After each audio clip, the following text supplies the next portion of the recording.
this particular volume, Documents Volume 8, for those of you who haven't figured it out, it's the 8th one on the documents. But there are 17 Joseph Smith paper volumes in all the different series in print now, with the goal of having 25 print versions by the end of 2022. So, and then the other volumes will be online only. But 25 volumes in a set, in a series like this is very impressive. And as you already know, these books are fine quality, not only the scholarship, but even the bookmaking. They use nice materials, they're bound well, they're printed well, and they're just a joy to have. So I'm not going to give a long introduction about these gentlemen, but Brent Rogers, Brett Dowdle are both historians for the Church History Department, the LDS. Oh, wait, the Church of Jesus Christ of Latter-day Saints, sorry, just in case you didn't know. Somebody came in here one day after the furor after the, sorry, I'm trying to get rid of this cold, and if my throat gets too dry, I have a coughing fit. Somebody came in shortly after it all came out in the news about the branding the church, naming, getting the name right, and so somebody came in and said, so does that mean that we're all ex-Mormons? So, that's right. And somebody else said, it must make us anti-Mormon. Anyway, so it's Church History Department they work for. And Mason Allred, as I mentioned, is at BYU Hawaii as an assistant professor. Gerrit Dirkmaat is assistant professor of religion at BYU, and they've got some great things for us to hear tonight. We're not going to use the microphone as we often do. I think the sound will carry okay, but be thinking of questions that you want to ask, and I think we're going to go in that order that I mentioned them, and so Brent will lead off. Thank you so much for coming tonight. All right, well, thank you, Kurt, and yeah, for sure. And thanks everybody for coming out. It's nice to see you all and venture out in the rainstorm and everything like that. So thanks for coming. We'll make sure that Mason watches this, so if we have any autograph seekers, he'll just know that you're going to come knock his door in La EA sometime soon. So that's for Mason. Documents Volume 8 has been a great volume to work on. Every one of the Joseph Smith papers, volumes, and just the whole project, doing the materials that we put on the web, and just all the work that we do. It's a lot of hard work, tedious work, and every time a new volume comes out, it's full of good scholarship, and it's just gratifying to see it. And so it's nice to be able to talk about Documents Volume 8, which I had the opportunity to work on, and I'm just going to give a brief overview of the volume, and then just to talk about a couple of documents, and then let Brett and Gerrit give you some more interesting tidbits. But the volume covers the majority of 1841, from early February through the end of November, and there's a good amount of things that happen during this time. Nauvoo city government gets started.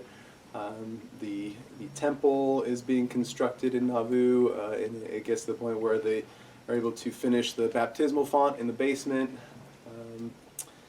And there's construction on the Nauvoo boarding house. So maybe a better way to start this overview is that a lot of the development that is happening in Nauvoo happens as a result of a Joseph Smith revelation that is actually not in this volume, but came in 1841, January 1841, that calls for the building of the temple and the boarding house, and talks about other things of a temple nature as well about the city of Nauvoo. And so that revelation prompts Joseph Smith and other Latter-day Saints to really get going on constructing those two important structures, and then there's just a lot of growth that's happening in Nauvoo, both in terms of people coming in to the city, and then other buildings, whether it be homes or stores, things of that nature that are being built up. And so there's a lot of growth and development in Nauvoo. It's a time of relative optimism for Joseph Smith, and I think that the dedication of the Cornerstones for the Nauvoo Temple that happens in early April 1841 is one of those moments of great optimism. Joseph Smith and the members of the church invite people from surrounding communities, and I think that accounts vary, but there's roughly 10,000 people that show up to that dedicatory event. The Nauvoo Legion comes out and does a military parade, and there's speeches, and then each of the 4 cornerstones is dedicated with a prayer. Joseph Smith even invited and had Thomas Sharp sit on the stand with him, and so for those of you that know about church history, you know that Thomas Sharp is not a real good friend to the Latter-day Saints. So you get to actually see the beginnings of the deterioration, I guess you could say, if there was even a real relationship to begin with, but it seems somewhat cordial at the beginning, and with Joseph inviting Thomas Sharp to attend that event, it's pretty, I mean, it seems like, oh, this is great, here's the editor, a young editor of a newspaper that has a good reach, and so maybe it's a good PR opportunity. Well, Sharp, while he comes to the event, starts writing about Latter-day Saints in ways that call into question Joseph Smith's authority, the power of the Nauvoo Legion, and ultimately just looking at the growth of the church there as a threat, and so it starts their relationship off in a negative way, and Joseph Smith writes a letter that gets published in Sharp's newspaper. He writes to Sharp asking him to discontinue his subscription because it was full of lies and so on, and he signs it, "Yours with utter contempt, Joseph Smith." So it doesn't do anything to sort of ease the tension there, as it were, and so then things only escalate in a negative way between Joseph Smith and Thomas Sharp moving forward, and so you get to see a little bit of that relationship going on in this volume. And then another pretty interesting and signal moment for Joseph in this time period is the dedication of the Cornerstones for the Nauvoo boarding house, which is another building that was called for by Revelation. And at this is where the saints get together, and they're putting a bunch of items into the cornerstone to be sealed and to put into the building, and one of those items is the original manuscript of the Book of Mormon. And as they're there, some documents like the Memorial to Congress is put in there that was written in 1840, history of the saints' persecution and their times in Missouri, things like that. Other journals, coins are put in there, and then Joseph says, he kind of puts it on pause for a minute. He goes, "I got one more thing," and he runs. And this is from various accounts, but he runs back to his home, comes back, and he says, "I've had enough trouble preserving this. I'd like to put it in here and sort of let God take care of it from here."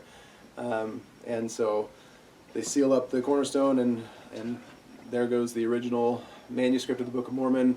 And I think maybe about the way that turns out. The building is built a little bit too close to the water's edge, and as high water times come, it seeps in and damages they didn't, the rock wasn't sealed up very good, I guess we'd say, and a lot of those documents and things were damaged in there. And so when after Joseph Smith dies, Emma Smith remarries, and her second husband takes those items out and starts kind of giving pieces of the original manuscript of the Book of Mormon just to passersby, or sells them, or what have you. And so we have very little left of that original text. 28%. What's that? Someone said the number, but 28%. 28%. I would say it's around 30. I wasn't sure. The Joseph Smith Papers will be doing a volume of the original, what is left of the original manuscript. So look forward to that in a couple of years. And so that's kind of the sort of bookend highlights of the volume, and there's lots of interesting and fascinating stuff in between. Joseph Smith calling for the discontinuance of church stakes outside of Nauvoo and Lee County, Iowa, trying to encourage people to come into Nauvoo to build up the city, and there's some hit and miss with that. Some of the problems come up, particularly with Elman Babbitt in Kirtland, Ohio. He's like, well, I thought I was supposed to be here trying to build up Kirtland and using this as a way station for saints moving there. Why are we going to discontinue this? And there's a letter that he writes to Joseph Smith to explaining his case about why he's staying in Kirtland. And so you can kind of see how the management of a church that spans more than 1,000 miles and at this point has members of the church in England and places in Europe as well. The difficulty with inefficient communication and inefficient travel. So you get some sense of how Joseph deals with that, and then just other things that Joseph is dealing with in a sort of relatable way, whether it's finding ways to pay off his debts. He's accumulated a lot of debt from buying the land from Horace Hotchkiss and his partners, the land that they're building on in Nauvoo, trying to find ways to do that. There's several documents in the volume that speak to that. And then Joseph also faces the death of some close friends, and then his brother Don Carlos and his young son Don Carlos. And so, as he's trying to go about his day-to-day activities, even amidst challenging circumstances, you get to see a sort of approachable and relatable Joseph Smith as well. And so I think that's all I'll say, just to whet your appetites for the fine gentleman to come. So thank you.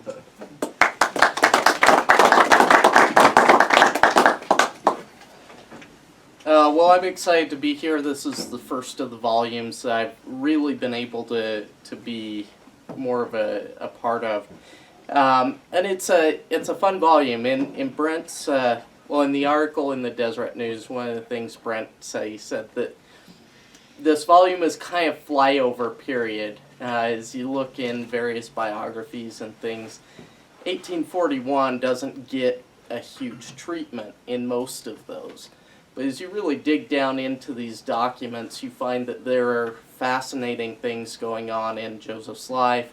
Brent alluded to the idea of paying off debts.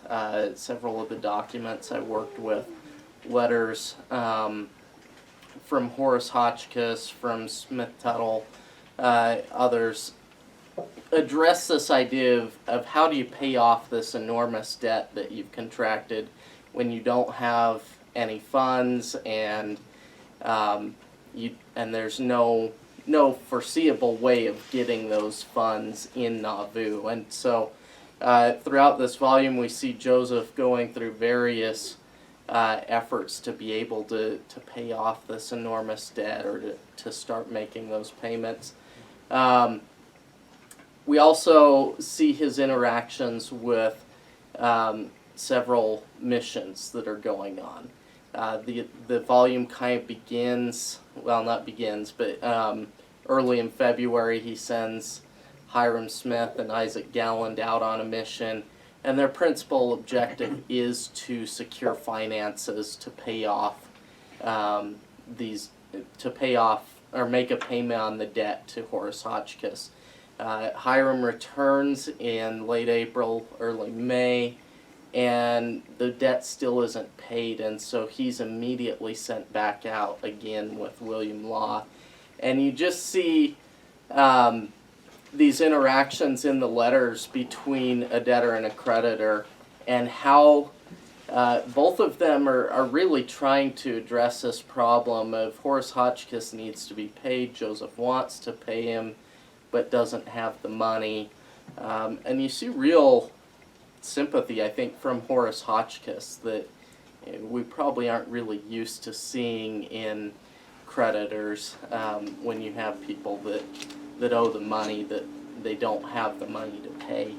Hotchkiss is particularly touched by the deaths that Joseph experiences, the death of his brother, the death of his son, the deaths of Oliver Granger and Robert B. Thompson, and writes a really heartfelt and his sincere condolences for what Joseph is going through at the same time as he's needing to pay those debts off. So I think that's an interesting glimpse not only into Joseph Smith's life, but also into relations of people and payment of debts and things in frontier America. One of the main missions that this volume deals with, we have a few letters from Orson Hyde on his mission as he is going toward Jerusalem. And we have these letters are fascinating. He writes from England in June of 41 and describes his various efforts to get to know and interact with and seek guidance and maybe funding from Jewish leaders in London. He includes a copy of a letter that he sent to famous British rabbi Solomon Herschel, and you see his efforts to really carry out this mission that had begun with a vision he had in March of 1840 when he was in Nauvoo. Then as he goes on to the continent, he writes another lengthy letter, and this letter is fascinating, I think, almost more so from the perspective of an American experiencing Europe.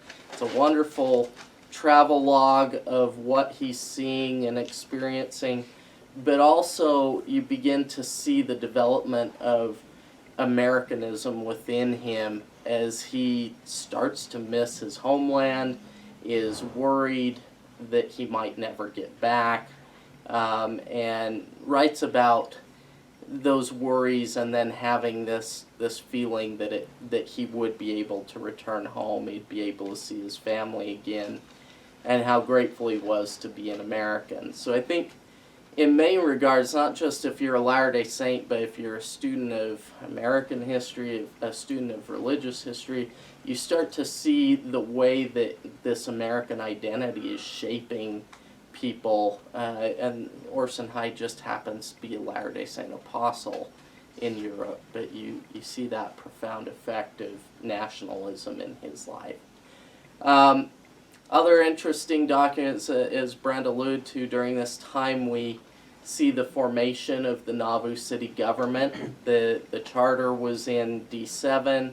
They begin to implement that, and some of these early measures in the charter are fascinating. There's one in particular in, I think it's March of 41.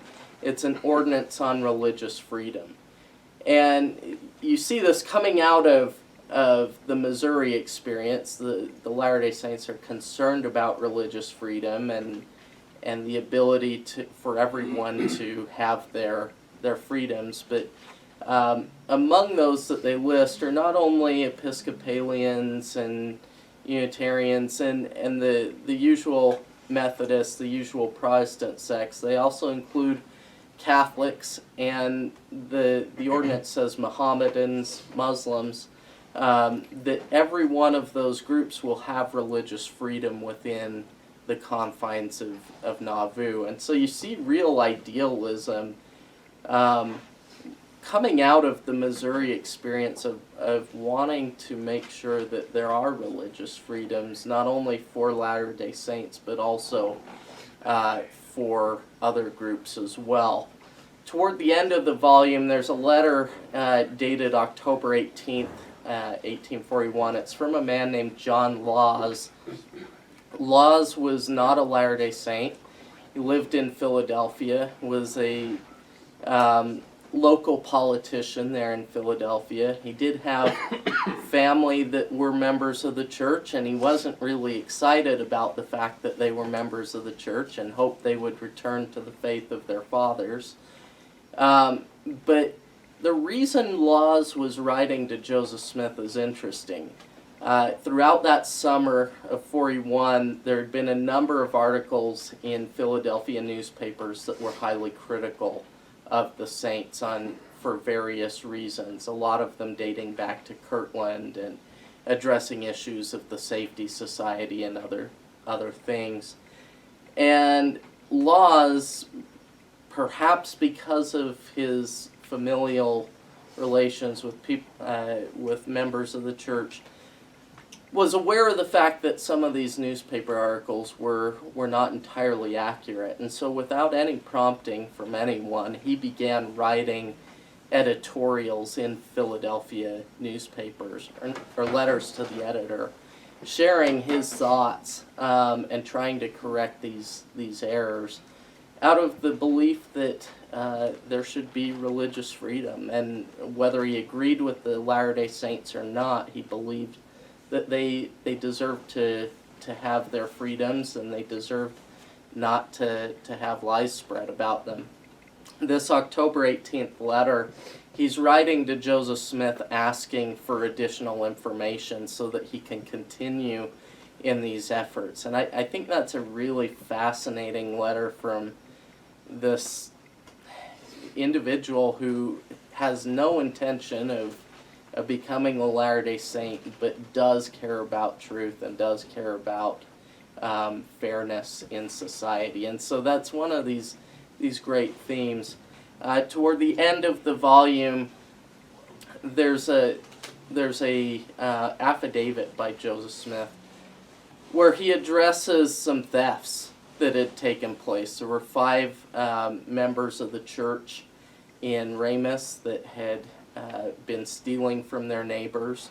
And Joseph writes this affidavit denouncing what had been going on and saying that he did not approve of theft from their neighbors. And so you see throughout this volume this interesting effort to learn to deal with neighbors. Sometimes it went well, like with John Laws, and sometimes it went poorly, as with those thefts or with the letter to Thomas Sharp. But it's a fascinating period of interactions between the saints and their neighbors. One document that is not a Joseph Smith document, but I think is illustrative of this period, is a letter from a Congregationalist minister in Warsaw around this time, and he writes about the growing tensions that were beginning to emerge, but maybe weren't fully visible.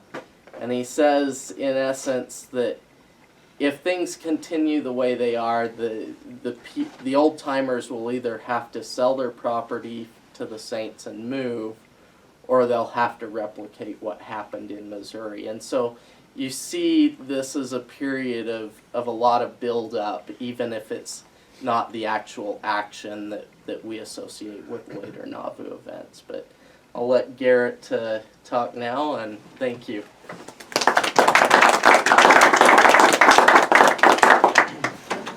Well, thanks for coming out on a rainy night. So I think one of the more fascinating things about Joseph Smith Papers volumes for a lot of people is to, in some ways, recapture some of the thoughts, feelings, and ideas of people who lived in the past. Obviously, it's very difficult. One of the things that strikes you continually as a historian as you're going over people's papers and writings is that what you have represented is, at best, 1% to 2% of what they actually produced, right? And so if you think about that, you think about your own life, right? What if someone was recreating your past on the basis of 1% of your emails, 1% of your texts, 1% of someone recording a conversation that you gave? The reality is that you might hope that people in your great grandkids trying to recreate your life would tend to be hesitant rather than to overstate the events, right? And that's partially the reason why when we have other documents that lend any kind of insight, it's so helpful. So one of the documents that you have that's a lesser known collection of Joseph Smith sayings that's in this volume are the sayings that are found in the Nauvoo Lyceum. So the Jacksonian America thinks that everybody should, get together and have arguments about everything. So essentially America Today, and that they'd get together on Tuesday nights in Nauvoo, and they were supposed to argue, have good discussions without any jarrings or janglings about politics. So that was already out, and then also about religion. And so these meetings, Joseph, very much encouraged them. He showed up at them, and William McIntyre would be present at many of these, and when Joseph was speaking, he would try to capture a little bit of what Joseph would say. He would sometimes put a little bit of what other people said, like, William Law spoke on charity, and that would be the end, right? He wouldn't say a whole lot of it. But with Joseph, he captured a little bit more. And so you get a little bit of the insight of some of the things.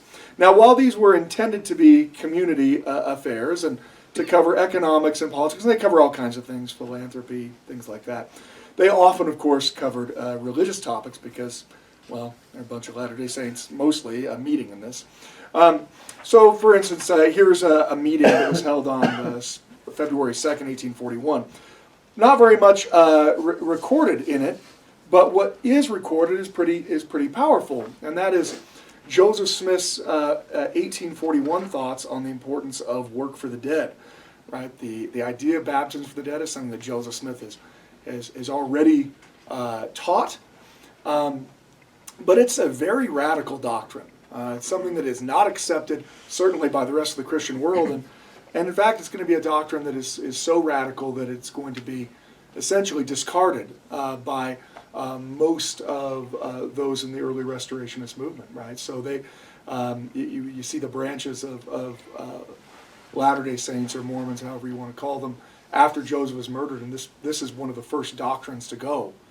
Because it is so difficult to pair that with the traditional Christian belief of if you have faith in Jesus in this life, you're saved, not after. Joseph, speaking at this, this is McIntyre recording, Joseph said, "The Lord said that we should build our house in his name," so he's speaking of the temple, "that we might be baptized for the dead, but if we did not, we would be rejected, and our dead with us, and this church would not be accepted." That's pretty... and that's it. That's the end of it. So you just get these small encapsulations. Here's another, a little bit more he has here, where Joseph's trying to clarify the Godhead. Joseph said concerning the Godhead, "It's not as many imagine 3 heads and 1 body." He said there were 3 separate bodies. God the first, Jesus the mediator the second, and the Holy Ghost, and these 3 agree in one. And this is the manner that we should approach God in order to get his blessing. And he also said every man is stimulated by a certain motive to act. Motive precedes action. If we want to know ourselves, that is the key. Examine what our motive is, and that the fact will be manifest. That's, again, you get a little bit of insight into what Joseph's thinking. Here is another one I thought I'd share. Obviously, one of the things that sets Latter-day Saints apart from other Christian denominations of the time, at least most of them, is their fervent premillennial belief, believing that Jesus is going to come soon and it's going to be cataclysmic. Joseph's receiving revelations on the second coming of Jesus being a great and dreadful day before William Miller is making his arguments, which will later turn into the Adventist movement. Joseph said that the wicked will not all be destroyed at the coming of Christ, and that there will be wicked during the millennium. And he goes on to quote multiple scriptures on that, and explains that Satan cannot seduce us by his enticements unless we in our hearts allow it and consent and yield. Our organization is such that we can resist the devil. If it were not organized so, then we would not be free agents. So you get some of these things there. One of the things that we get an insight in from this is that of some of the revelations Joseph Smith's going to receive during the time. For instance, Joseph's going to directly state, at least according to William Clayton's account of one of their conferences, that the reason why they were not going to spread out as far as they had in Missouri, the reason why for instance, Doctrine and Covenants, section 125, it talked about them reining it in, was because of the fear of another Hans Mill happening, right? So that's something that is not a general interpretation. One really interesting aspect that you have in this volume is you do see the growth and the power and authority of the Quorum of the 12 Apostles. And you actually get to see a really poignant display of this. It's fairly traditional, I think, for most people to say that following the Mormon War in Missouri, that's when the apostles start to gain a greater ascendancy. And while that's certainly true, one of the difficulties in trying to pinpoint that power shift is the Quorum of the 12 is meant to be this traveling high council. From their organization, they're meant to have authority outside of the seat of government of the church. Well, once they're driven out of Far West, well, they don't really have a seat of government of the church yet, right? And Joseph's still in jail, in Liberty Jail. And so the fact that the apostles take such strong moves in Quincy and other places, while it is new in the sense that it hasn't happened to the degree, it's not outside of what their purview would be, right? They're not at the seat of government. They have the authority then to act in the name of the church. But there's a very interesting conference that takes place in August of 1841. And it's in Nauvoo, right? So this is the seat of government, right? So while, look, the apostles are certainly respected there, technically, they aren't supposed to have authority at the seat of government. They're supposed to have authority outside of Nauvoo. We have authority, in other places, in other states, but in Nauvoo, you have the High Council, the seat of government, right? And you start to see this transition in a very stark way. In August of 1841, they call a special conference. They want to ordain some people. They want to take care of some church business. And the night before this conference, Joseph Smith's young son, Don Carlos, dies. And so Joseph sends Brigham Young to preside over and to conduct the conference. The interesting thing about the minutes of the meeting is that Brigham Young himself knows that this is beyond what he's supposed to normally be doing. And in fact, starts by saying, I don't want anyone to think that I'm trying to usurp power here. I'm doing this because Joseph told me to do this, right? And then Joseph will actually come to the second session of that conference later that afternoon and give his approbation to everything that had happened before.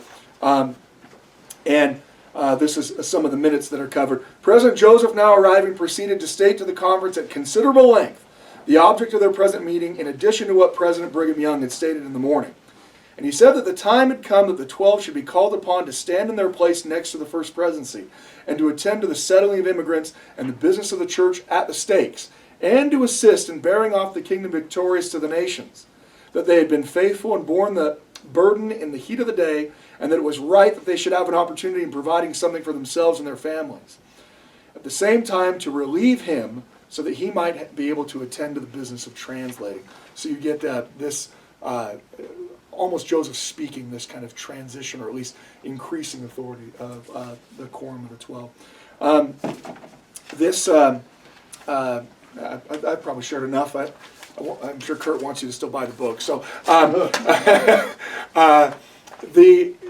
it is a stark contrast that you see. I think that, as my colleagues presented, in 1841 you have the governor of the state there, and you have local leaders there, and Latter-day Saints parading and celebrating the 4th of July, right? And 3 years later, Joseph Smith's going to be dead, and 4 years later, the Latter-day Saints aren't even going to celebrate the 4th of July in protest to the fact that their rights have been trampled on to the degree they had. And so I think this volume is essential in understanding the relationships that are created that will lead to the much more well-known portions of Joseph Smith's murder and the expulsion of the saints from the United States. In addition, the insights that you get if you're studying Latter-day Saint theology, there are multiple things that come out in this volume that demonstrate Joseph stating more and more and more towards the ideology of mankind's progression to become like God, this most radical Latter-day Saint theological precept. So I'll leave it at that and turn it back over to you. And we'll just direct the question. just stand up here. So if you got questions, Brent will direct it to the right Brent will answer person. them all. Yeah. Anything at all? Yes. So there's going to be about 15 volumes of documents, is that fixed? That's fixed, and that's correct. There will, yeah. Oh, okay, a question.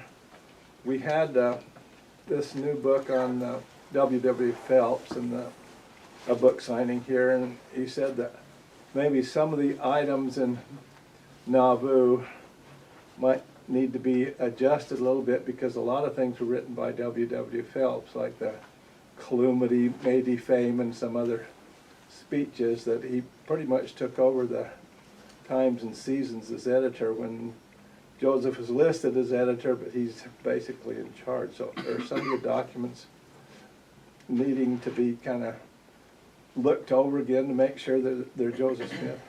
Yeah, we do a pretty thorough look and have a pretty wide net as to what we consider a Joseph Smith document.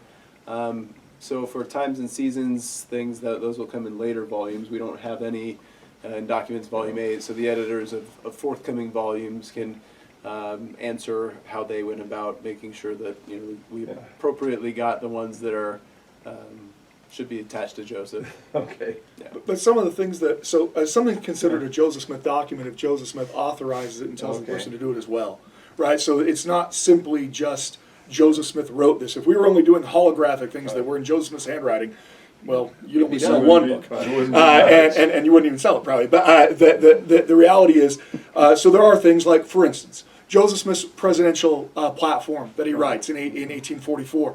Yeah, Phelps is the primary author of that. But he's also bringing it to Joseph and having Joseph revise it, tell him to go back and change it, brings it back, revises it. So it would be kind of like arguing whether or not President Obama or President Trump gave a speech or their speechwriters gave a speech, right? I mean, to say that there's not involvement at all, especially when it's going out under someone's name, is, that's part of what the historical introduction is supposed to capture, right? It's supposed to say, just so you know, the primary author of this, right, the person who probably wrote this down is actually W.W. Phelps or, Frederick G. Williams or whatever. But if it's authorized by Joseph, if it's Joseph the one going over it, even if he's not the one putting pen to paper, which he almost never is, then it's still considered a Joseph Smith document. And then the nuances of what his influence is with someone else, that's really weighted out through the historical introduction and the annotation. Okay. Hey, do you guys want to come over here? I mean, No, I like to have you highlighted. But I'm not speaking there, so. Other questions? Yeah, Gary. So there are a lot of things I'm interested in, but I'm one of the things is just the process, like the behind the scenes of these volumes, of how they're selected, who decides, is it a committee, that kind of stuff. But I do have a specific question, and this is about the annotations for one of the documents in this volume. So if one of you was the primary person working on the Joseph Smith to Villate Kimball letter that talks about, where the editorial introduction talks about the Ravenscroft girl, is that one of you? Does one of you want to do? I worked on that. Okay, so I'm really interested in that because they're, and I would hate for you to think that this is a criticism. It's not. I like the fact that you're making your best guess as to what this letter refers to. So it's a letter that Joseph Smith wrote to Villate Kimball, and something happened, and it's not clear from the letter exactly what happened. It's really confusing, but the editorial introduction to the letter makes some suppositions about what's going on. Could you talk, Brent, about that then, about, you didn't have to speculate as much as you did, about the identity of the girl who is mentioned, and the background, and Turley, and all that stuff? Correct. So could you talk, share with us your thoughts about how you approach that document? Yeah, so that was a tough document to work on, because if you read the text of the letter, it basically is Joseph mentioning to Villate Kimball about a woman who's living in Villate Kimball's home, not to turn her out, and there's some subtext of some sort of problem that is there with this young woman, but we don't really know what it is, and so trying to do the research about, starting with the late Kimball, finding out if we could find out who was possibly living in her home at this time. And there are letters that are written back and forth between the late and her husband, Heber C. Kimball, who was in England at the time. And he mentions, and they both mention actually specifically this woman, Elizabeth Ravenscroft, as someone who is staying in the Kimball home. Elizabeth Ravenscroft had been a convert to the church in England, and someone whom Heber came to know relatively well, at least well enough to say some things about her character in the letters that he wrote, which, you don't get a whole lot of personal writings like that about, especially when there's hundreds of Latter-day Saint converts coming over from England. There's very few that are mentioned by name and talking about how Elizabeth is this good girl and she's a good person and I'm glad she's living with you and you'll have to read the introduction to know exactly what the quote says, but I seem to remember that it's something along those lines. Well, so from that we kind of that is the only thing we could find that placed another woman living in the Kimball home at the time. So again, we couch all of the language with this in ways that say perhaps, possibly, maybe. We're not 100% sure, but this is our best guess for who the girl is. So the other part of it is like, okay, so what could possibly be the trouble she's in? Well, we can't tell from those letters between Vilate and Heber. So we start to look at, okay, so who did she, when did she come over? We just start to look into her life more. And she came over on a ship that was led by Theodore Turley and some other saints. Well, so we're like, okay, is there anything we can find out about any of these other people? And we just happened to find in the Nauvoo High Council minutes that Theodore Turley is brought up on charges for having unchristian conduct with members of the female sex on the boat back from England, and that and then as they're traveling west, that there's maybe some other misconduct going on, and that seems to be coming to light in the weeks ahead of this letter. So that's, I think, January 41.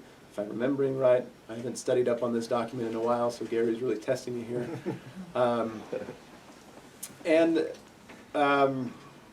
So we're like, that is the only possibility that we could find her connected to something that maybe was some misconduct going on, and so maybe she was one of the women with whom Turley was acting inappropriately, and maybe what we speculate is that perhaps the late hears about this, asks, is this something I should be concerned about?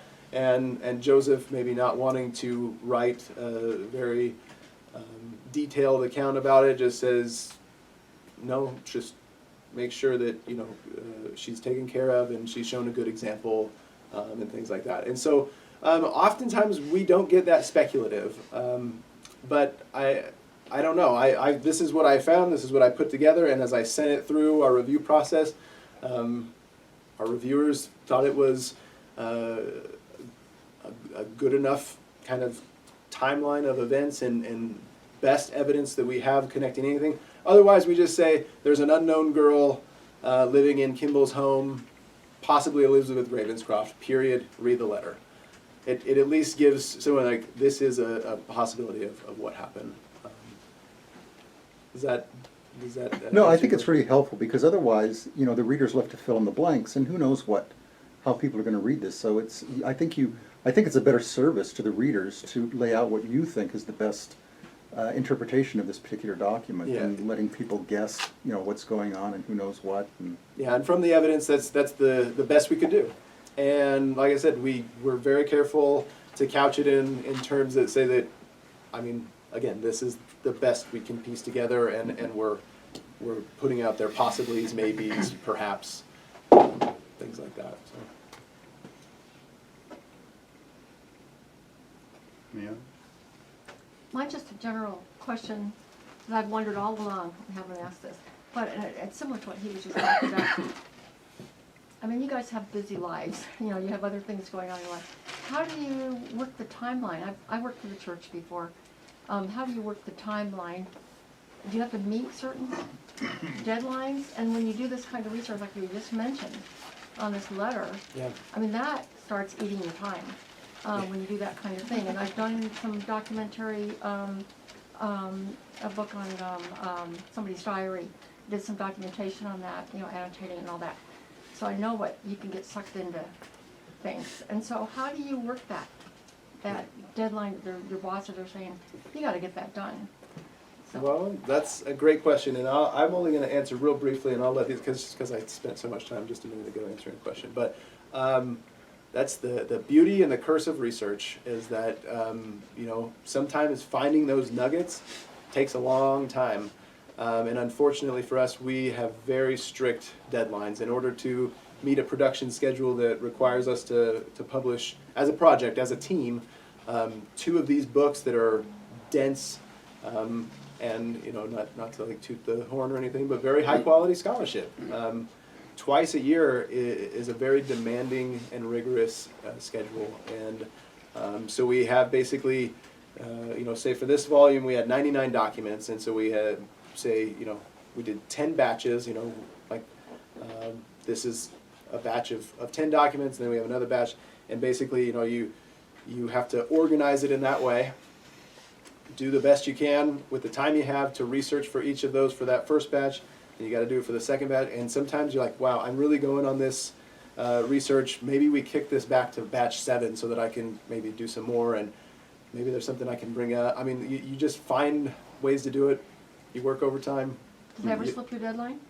What's Do that? they slip your deadline sometimes? Not the ultimate deadline, which Okay. matters the most, but yeah, I mean, the internal deadlines that we have, we can be a little squishy with, but ultimately, I mean, they need to be. He says that now, but not when we were trying to finish it. Yeah, I didn't give these guys. Yeah, any that was slack. the inside story we didn't know about. But I don't know. What do you guys want to add into it?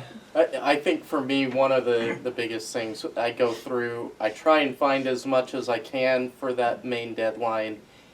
And then I kind of let the review process also determine if something keeps coming up, then I'm going to put in the extra time that's needed. If none of the reviewers are saying I'm interested in that, then I might have to let it go unless something serendipitously falls in my lap. So maybe explain the review process a little bit, just. So we have a number of reviews. We send it first to our fellow volume editors. They read through, make comments. We make corrections, changes, additions based on that. Then we send it to our general editors. They do the same. Then to our substantive editors, who are actually editors. And so this goes through a number of reviews. It goes out to a board of scholars. It goes out to general authorities. And each of these are adding thoughts and questions that help to refine the process. So it's been reviewed probably 10, 15 times by the time that it leaves my custody. Yeah, I'd say from the beginning of volume development to this day is about 4 years. So That's what I was going to ask next. we have to do all of that work, and then let production editors do their work to get it to be in that form in 4 years. And that, I mean, if you know about scholarly production, that's really fast. How many would you say are involved in the entire project, in all aspects? So how do you mean, like, How many hands does it Yeah. go through? do you mean Yeah, per it- book or like just everybody? Overall.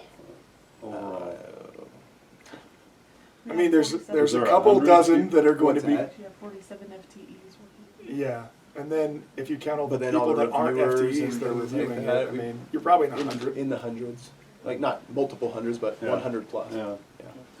Yeah. Is the Church Historians Press gonna be dead in 2022 and go out of business, or are they gonna take on some other project like maybe the Oliver Cowdery papers, which comes to mind, but maybe BYU's already Yeah. got that in the bag, but I just thought that was a possibility.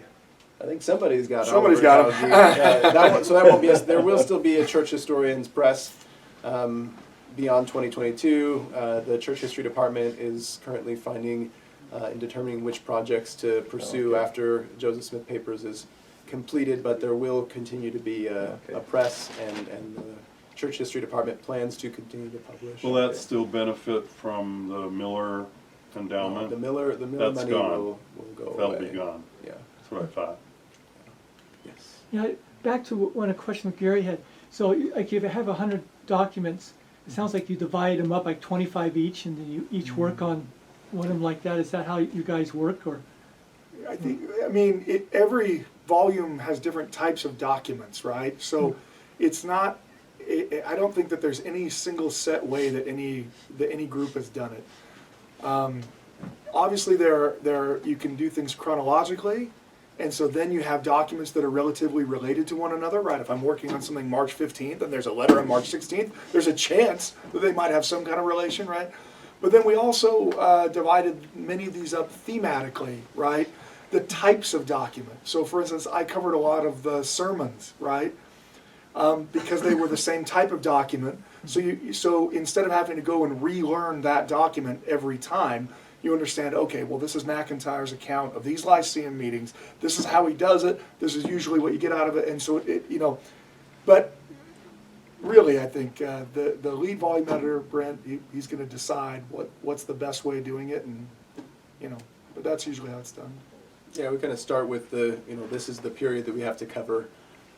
These are the documents. I think, if I remember our process in this one right, we all kind of read through the documents and said, here are some themes and types of documents that really work well together. Sometimes it's like, hey, I really want to do, that Nauvoo Temple Cornerstone dedication. Like, that really excites me. And it was like, yeah, well, it doesn't excite me. So go right ahead, But we also want to try to find things that each of us would be interested in, because, like, Just gotta do deeds. And Where's I another think deed? that, I just need a deed. So, but I guess your Yeah. first step, you have to decide what documents actually go in it, right?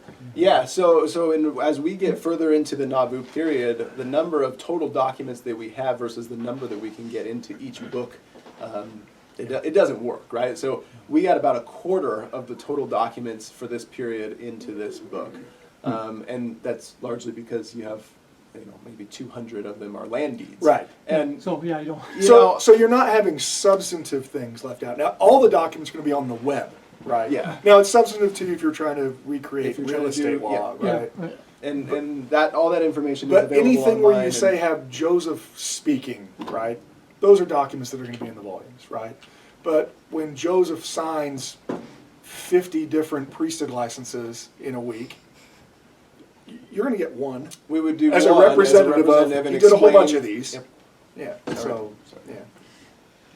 But, it is a very big difference, right? So I worked on Documents Volume 1, and it's 1828, 1829, 1830, and partway through 1831 in one volume, Yeah, right? right. And so the question of, what didn't get in there, it all got in there. I mean, you're trying to throw anything in there just to beef it up, right? I mean, so the reality is that the closer you get to this latest portion of Joseph Smith's life, Joseph's wearing a lot of hats, right? He's going to be mayor, and he's the prophet, and he's going to be, a landowner, and he's going to be a businessman, and there's just so many types of documents that are created that, the number of documents is huge. Is Should we it? do? Oh. Well, let's give him a hand.